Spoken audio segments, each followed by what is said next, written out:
कहते हैं ना, प्यार और जंग में सब चीज़ जायज़ है। ठीक उसी प्रकार राजनीति में अटकलें ना हो और इस पर विराम लग जाए, ऐसा हो ही नहीं सकता। सियासी अटकलें और अफवाह राजनीति का ही एक हिस्सा है। नमस्कार, मैं धीरेंद्र और आप देख रहे हैं मिरर मीडिया। हम बात कर रहे हैं झारखंड के राजनीति की, जहां सियासी अटकलों का बाजार गर्म है और झारखंड में एनडीए और झामुमो की सरकार बनने की अटकलें तेज हो गई है। बिहार में एनडीए की प्रचंड जीत के बाद राजनीतिक हलचल की धुरी अब झारखंड की ओर घूमती दिख रही है। यहाँ सत्ता का समीकरण भले स्थिर दिखता हो, लेकिन भीतर खाने में बदलाव की आहट तेज हो गई है। बिहार में महागठबंधन की करारी हार के बाद अब झारखंड में सियासी पारा चरम पर है। हेमंत सोरेन की पार्टी जेएमएम को बिहार में एक भी सीट नहीं देने वाले महागठबंधन को झारखंड में झटका लग सकता है। सूत्रों से मिली जानकारी के मुताबिक बीते दिनों दिल्ली में सीएम हेमंत सोरेन और उनकी पत्नी कल्पना सोरेन ने बीजेपी के शीर्ष नेता से मुलाकात की है। इस मुलाकात के बाद सियासी खिचड़ी पकने शुरू हो गई है। विश्वसनीय सूत्रों का दावा है कि दिल्ली में 2 दिन पहले सीएम हेमंत सोरेन और उनकी पत्नी कल्पना सोरेन की भाजपा के शीर्ष नेता से मुलाकात हुई है। दावा यह भी है कि बातचीत केवल औपचारिक नहीं थी, बल्कि साथ आने की प्रारंभिक सहमति भी बन चुकी है। यहां बता दें कि झारखंड की कुल 81 विधानसभा सीट में बहुमत के लिए 41 चाहिए। अभी सरकार हेमंत सोरेन चला रहे हैं। उनकी पार्टी जेएमएम के पास 34 सीटें हैं।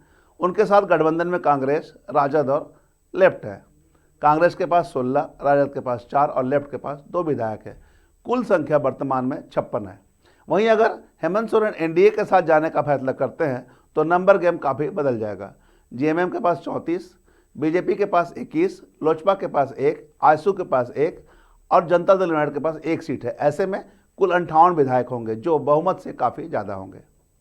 चर्चा यहाँ तक है कि डिप्टी सीएम पद पर भी विमर्श आगे बढ़ चुका है और यह भूमिका बाबूलाल मरांडी या चंपई सोरेन में से किसी एक को दी जा सकती है। यहाँ बता दें कि यह पूरा घटनाक्रम ऐसे समय में सामने आया जब झारखंड में सत्ता संतुलन बदलने की वास्तविक आवश्यकता नहीं दिखती है। फिलहाल झामुमो, कांग्रेस, राजद गठबंधन के पास बहुमत सुरक्षित है और असहमति की किसी भी स्थिति में झामुमो अपने दम पर सरकार चला पाने की स्थिति में है।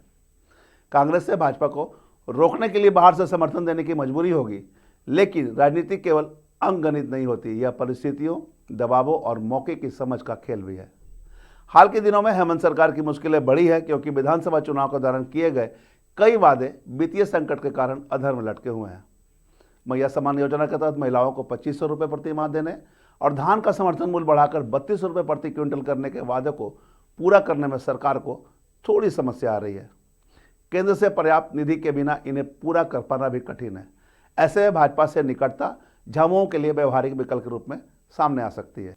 दूसरी ओर भाजपा भी अपने राजनीतिक समीकरण दुरुस्त करने के दौरे से गुजर रही है।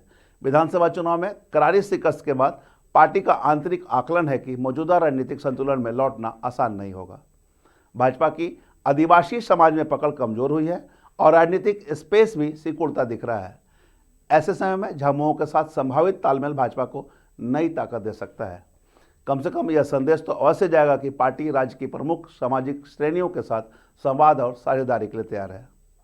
भाजपा के साथ सकारात्मक रिश्ते की चर्चा को हवा इससे भी मिलती दिख रही है कि झारखंड की राजनीति में अरसों से 2 विपरीत ध्रुव माने जाने वाले हेमंत सोरेन और बाबूलाल मरांडी पिछले कुछ महीनों से असामान्य रूप से शांत है। न कोई तीखा हमला, न कोई तीव्र आरोप। दोनों की चुप्पी ने राजनीतिक प्रेक्षकों को ज़्यादा सजग कर दिया है। राजनीति में चुप्पी अक्सर संकेतों की भाषा होती है। यह रणनीतिक संयम संकेत भी हो सकती है। जाहिर है, झारखंड की राजनीति उस मोड़ पर खड़ी है जहां किसी भी क्षण नया गठबंधन, नई दिशा और नए शक्ति संतुलन की घोषणा हो सकती है। यह केवल सत्ता परिवर्तन का मामला नहीं, बल्कि राज्य की सामाजिक और आर्थिक चुनौतियों के समाधान की दिशा में भी बड़ा कदम बन सकता है। फिलहाल शीर्ष स्तर पर चर्चा तेज है और परिवर्तन की आहट भी साफ सुनाई देने लगी है। हेमंत सोरेन को लेकर इस वक्त झारखंड की राजनीति में काफ़ी चर्चा चल रही है। राजनीतिक विशेषज्ञों का मानना है कि अगर हेमंत सोरेन एनडीए के साथ गए तो भारतीय इतिहास के सबसे अप्रत्याशित राजनीतिक कदमों में से एक माना जाएगा। तमाम तरह के कयासों और अफवाहों का बाजार गर्म है। ऐसे में क्या कुछ निर्णय लिए जाते हैं? क्या सच में जेएमएम और एनडीए की सरकार बनेगी या यह अफवाहों का ही बाजार रहेगा, यह देखना होगा।